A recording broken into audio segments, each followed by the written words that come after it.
नमस्कार मित्रांनो, ही आपली ज्वारीचं पीक आहे.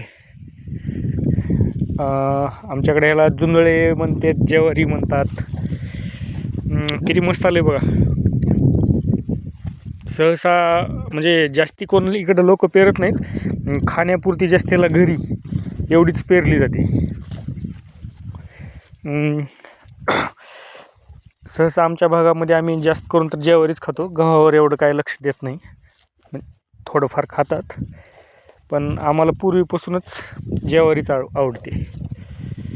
आणि हे ज्वारी जवळजवळ आता 1 महिन्याची होत आली आहे. अजिबात एकदम काळी भोर कळा आहे, याच्यावर काही रोग नाही, काहीच नाही. याला आपण एक पाणी दिलेलं आहे, 5-7 दिवस झाले पाणी देऊन. आणि शक्यतो ज्वारीला वड देऊनच पाणी द्यायचं. स्प्रिंकलरनं पाणी दिलेलं आहे. आणि हे धाट बघा, थोडा अंतर असल्यामुळे ना एकदम धाटाची साईज पण चांगली अशी सध्याच अंगठ्या एवढी झालेली आहे बघा.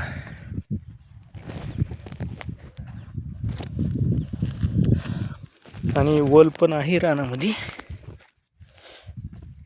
बघा, असं एकदम मुटका हुलला आहे. म्हणजे अजून आता ज्वारीला जवळजवळ 15 ते 20 दिवस पाणी द्यायची काहीच गरज नाही आता. आणि 15 ते 20 दिवसात कंप्लीट ज्वारी कंबरला तर येते आरामात. पहिल्याच्या काळामध्ये ज्वारीला पाणी लागत नव्हतं, ते नुसत्या त्या रब्बीच्या पेरणीवरच ज्वारी निघत होती. पण आजकाल तसं राहिलं नाही. आजकाल प्रत्येकच गोष्टीला पाणी द्यावं लागेल. आणि थंडी जर जास्त पडली तर ज्वारीवर चिकटा म्हणून एक प्रकार असतो बघा.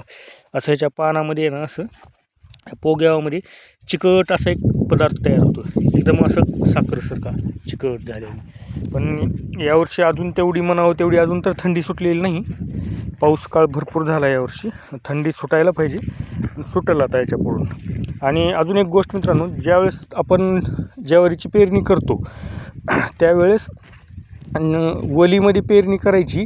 आणि त्याच्यानंतर कमीत कमी 20 ते 25 दिवस पाणी द्यायचं नाही. कारण 20 दिवसाच्या नंतर, आता ही लक्ष करा, म्हणजे 20 दिवसापर्यंतच ज्वारी मरते, त्याच्यानंतर नाही मरत. आता हे का, हे ध्यान करा, इथे एक मेलेलं आहे, तर हे अगोदरचं पीक आहे. आता ज्वारी मेली तरी आहे ना, ह्याला 2 फुटलेत अजून, 1 आणि हे 2, हे बघा. म्हणजे मेली तरी फुटतंय. पण विषय एवढा एकच होते की बाकी उंची तेही लहान होते, म्हणजे ज्वारीचे महाग पुढं होतेत. आणि थोडं पातळच पेरायची. पातळ पेरल्यामुळं म्हणजे कणसाची साईज जी आहे ती चांगली मोठी होती.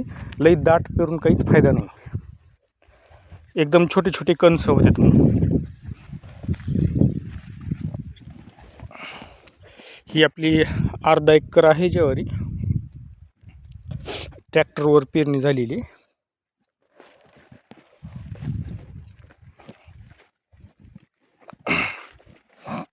आणि नॉर्मल कुठं आहे ना, हे बघा, आपल्याकडे हा एक प्रॉब्लेम थोडे वर्ष झालं चालू झाला आहे. जसं मक्कामध्ये पण लष्करी अळी पडते बघा, सेम ती कंडिशन आहे का बघा. आणि हा प्रकार जर आता अजून तर कुठं तेवढा नाही दिसला, तर पहिल्यांदा दिसला इथं. याच्यामध्ये एक अळी आहे, आणि ती अळी आहे ना, हे बघा, कॅमेऱ्यातून दिसेल का, हां, ती अळी मधल्यामध्ये पोगं खाती. तर याला एक फवारणी घ्यावी लागेल जर हे प्रमाण वाढलं आलं तर.